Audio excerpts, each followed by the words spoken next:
Hola, soy Jaime Romero y vamos a resolver otro problema de probabilidad, ¿vale? Bien, para este ocurre lo siguiente, tenemos un suceso aleatorio que consiste en elegir al azar un número natural diferente de cero, ¿no? Entonces, nuestro espacio muestral va a ser los números naturales diferentes de cero, o los números enteros positivos, la nomenclatura que interpreto. Entonces, el problema nos dice que la probabilidad de elegir un número en específico para, obviamente, perteneciente al espacio muestral. Bien, la probabilidad de elegir un n en específico va a ser un número q entre 5 elevado a n. Y Luciano nos dice que tenemos que hallar este número q y luego tiene un segundo apartado que también resolveré. Pero primero centrémonos en hallar q. ¿Cuánto vale q para que esta función de probabilidad, esta función sea una función de probabilidad, ¿no? Para esto tenemos que tener buen conocimiento de los axiomas de la probabilidad. Y uno de ellos, o una combinación de alguno de ellos, nos dice que la probabilidad del suceso seguro o del espacio muestral es de 1. Bien. ¿De aquí qué obtenemos? Vale, pues el espacio muestral es la unión de todos los sucesos elementales. Y esto lo podemos usar como la unión. Aquí tenemos que tener en cuenta que tenemos infinitos sucesos. De elegir cada uno de los números. Esta nomenclatura es un poco infrecuente, pero significa la unión de cada uno de ellos, ¿no? Es decir, elegir un 1, o elegir un 2, o elegir un 3, o elegir un 4, etcétera, etcétera, con todos los naturales. Vale. Entonces, tenemos también que conocer que son sucesos disjuntos. Y uno de los axiomas nos dice que para un suceso disjunto la probabilidad de la unión es la suma de las probabilidades. En este caso, como tenemos varias uniones, pues es varias sumas. Y al ser una unión de infinitos sucesos, pues vamos a tener un sumatorio de infinitas probabilidades. Entonces, bien, el sumatorio de los infinitos sucesos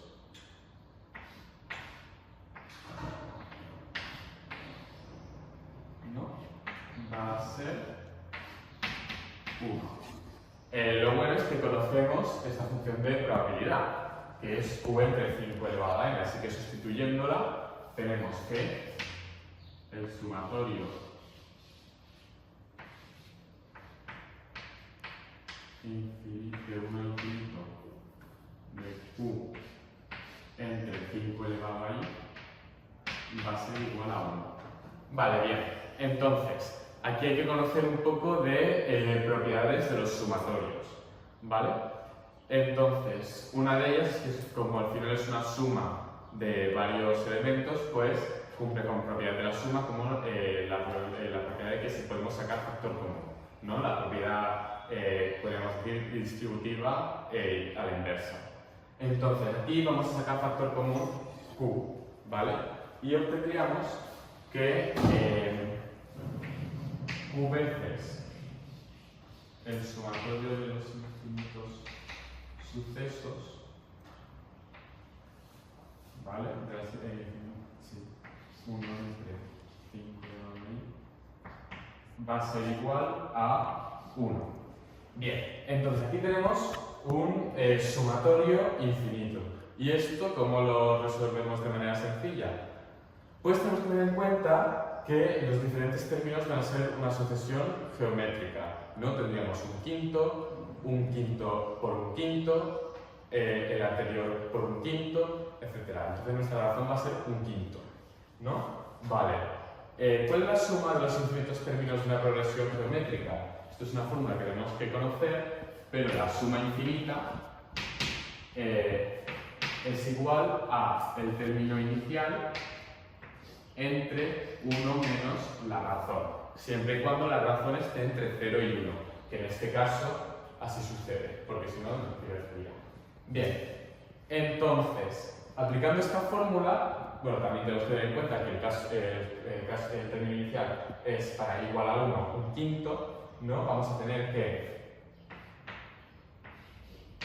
q por un quinto entre 1 menos un quinto, que son 4 quintos,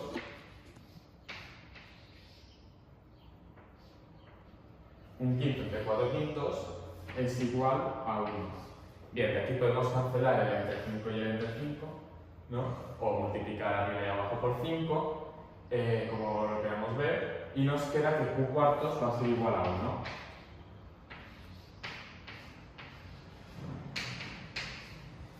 De aquí sacamos que q es igual a 4.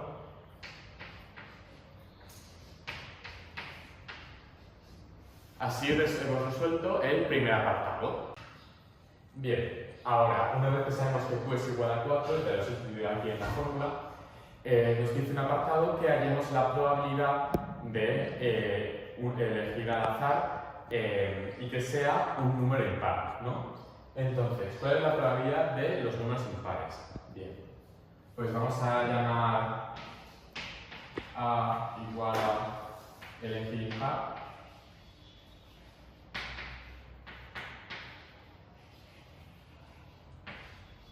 Bien, entonces, tenemos que ver que este suceso está formado por los sucesos elementales 1, 3, 5, 7, etc., que son disjuntos entre sí. Entonces, la probabilidad de A va a ser igual a la probabilidad de la unión de 1, 3, 5, 7, etc., ¿no? Y es en general la suma de las probabilidades. Probabilidad de sacar 1 más la probabilidad de sacar 3, etcétera, etcétera. Bien, generalizando es la suma de las probabilidades de elegir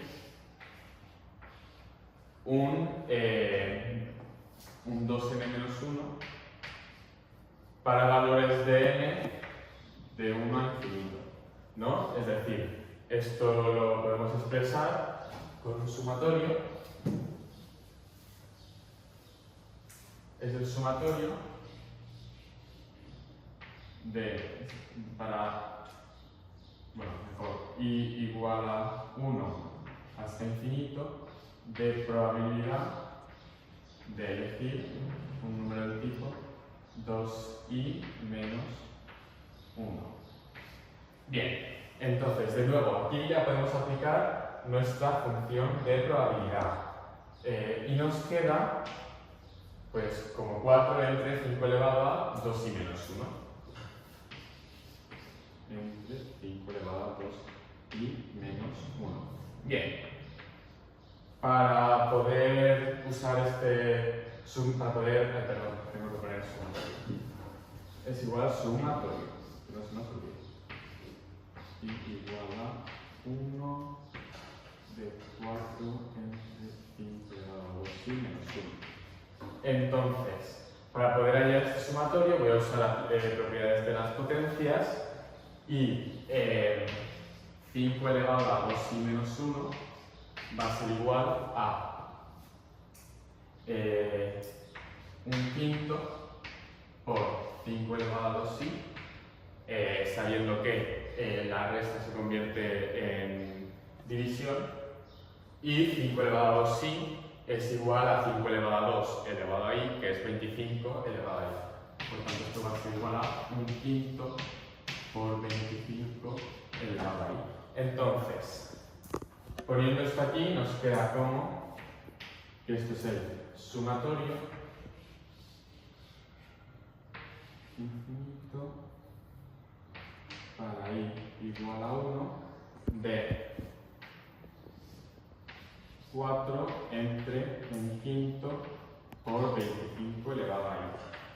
Entonces, este 5 pasaría arriba multiplicando y podemos sacar factor común, bueno, sería 4 por 5, 20, y podemos sacar factores comunes de 20.